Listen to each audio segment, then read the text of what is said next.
How's it going, everyone? This is Lewis Howes, and I want to talk about a recent post that Chris Brogan wrote about on his site, talking about how he is considering leaving LinkedIn. Now, I feel like this is a huge mistake, Chris, if you end up doing this, and I want to tell you a few reasons why I believe you should stay on, because I think it's going to really help you achieve some of your business goals this year and in the years to come.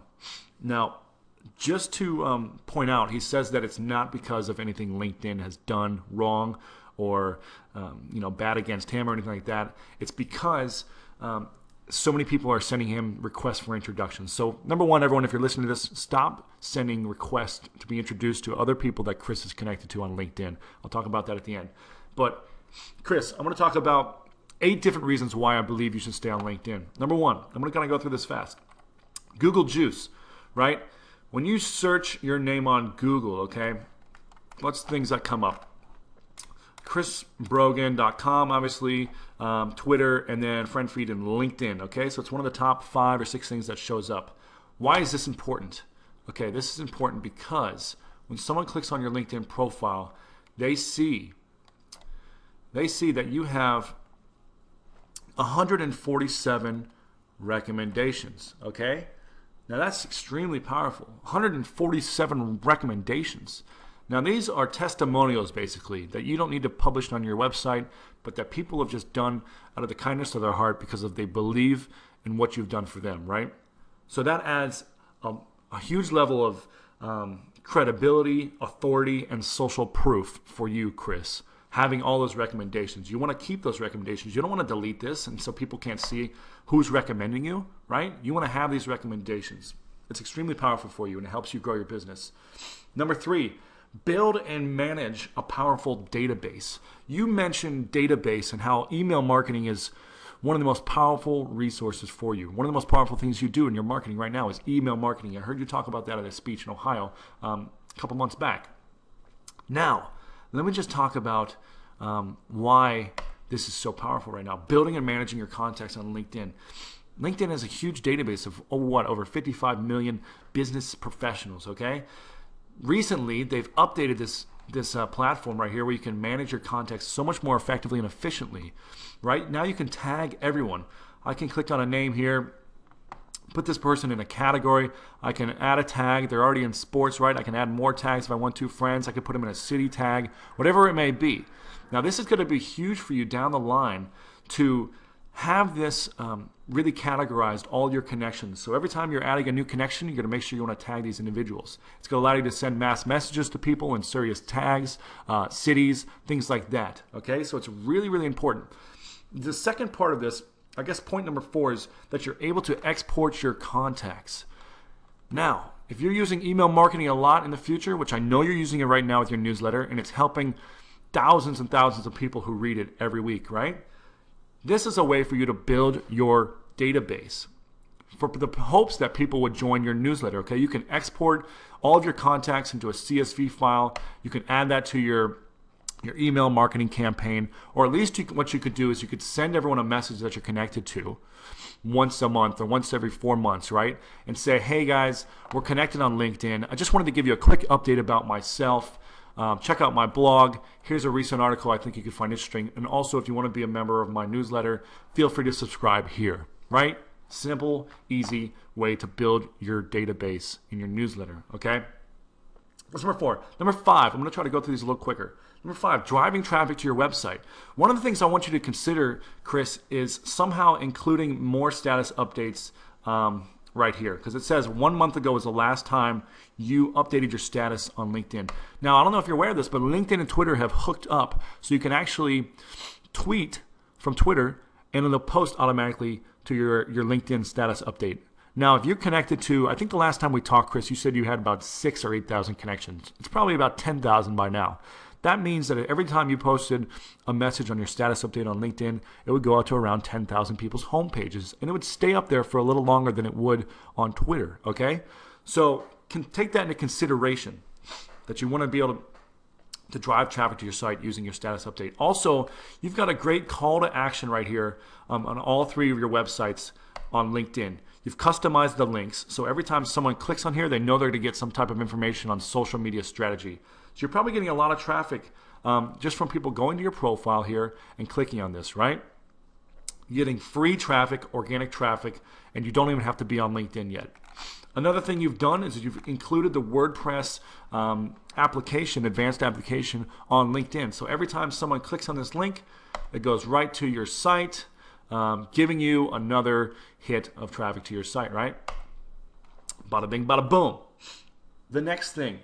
So you're driving lots of traffic to your website. Just take that into consideration. And for me, I probably get, I'm not sure how much traffic it gets on average every month, but it's usually in the top 10 things that drives traffic to my site. Now I'm using groups pretty aggressively, and I've got some bigger groups on LinkedIn, which allows me to get a lot more organic traffic probably than you're able to, unless you have some groups. Number 7, actually number 6, something I want you to do, what you haven't done yet, is include your Twitter handle right here, @ChrisBrogan. Now again, Twitter and LinkedIn have connected, and now you can, if you click on your profile, you'll see, let's just go to mine really quick and I'll show you that I've got my Twitter handles down here. So people that go to my profile, they can click on my Twitter handles and follow me there. So if you really want people to follow you more on Twitter, then you can do that, okay? So make sure you go in there, just click on edit your profile and add @ChrisBrogan right there. That is number 6. Number 7, selling more books. Now, you're obviously an intelligent person and you've added the Amazon reading list application to your LinkedIn profile. What this does is if you've also added your own book to the profile, that's great. That's what I did on mine as well. And all authors should add their own book. One is because they can read comments, learn about the recommendations of the book by clicking on it. They can see there's 62 reviews, right? They can buy it on Kindle, or they could go straight to Amazon and buy the book. This is going to allow you to sell more of your books, which is great, which everyone should pick up, by the way. Okay, so you're selling more books, and you're not even doing anything. You just have the app on there, right? So number 8, there's a higher net worth of individuals on LinkedIn.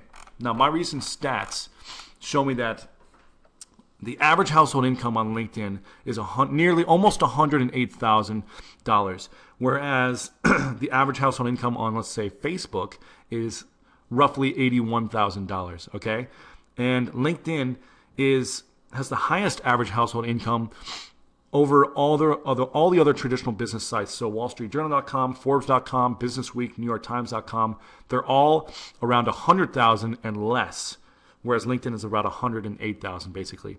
And here's another cool stat. The percentage of business decision makers on LinkedIn is about 45%, whereas on Facebook, it's 26%. So the decision makers, the number of decision makers on LinkedIn is much greater than the other sites. So those are my 8 ways. There's more reasons why I believe you should stay on LinkedIn, but those are kind of my eight main reasons why. And you ask, what should you do? What should you do? Should you stay on LinkedIn? Should you delete your account? Because you're getting so many people that are connecting with you all over the place, right? You can't even manage it. All these different places people are connecting with you. I just believe that LinkedIn is going to be so huge in the next couple of years. And it's going to allow you to manage your database, build your credibility, find new business, and just showcase all the things that you're currently doing. There's lots of things that I know you're doing out there through events, through consulting, speaking gigs. You're going to be able to get more of those opportunities through LinkedIn if you just manage it a little better and use it a little more effectively. So hopefully this video, Chris, gave you some insights on why I think you should be sticking with LinkedIn and giving it another go around. Maybe give it a few weeks where you're actually just testing and tweaking how you can manage your time on there a little effectively. And if you wanted to, even put a message on, or put a quick sentence, I guess, on your summary right down here. It says the first thing that says, please note, with stars, a bunch of stars right here, right? Please note, due to the amount of connections that I have and the amount of people adding me to LinkedIn every day, I'm unable to forward introductions to my contacts. I hope you understand this reason why, but if you want to learn more about me, read below. I think that could be a great segue from trying to trim back some of those people trying to get introduced through you. So, Chris, hopefully this has been helpful for you, as you have been a huge mentor to me over the last couple of years, and I know you help so many of us out there in the social media industry. So hopefully this is helpful. Please, please, please give LinkedIn another shot, and I think you'll see why it's going to be so valuable to your business.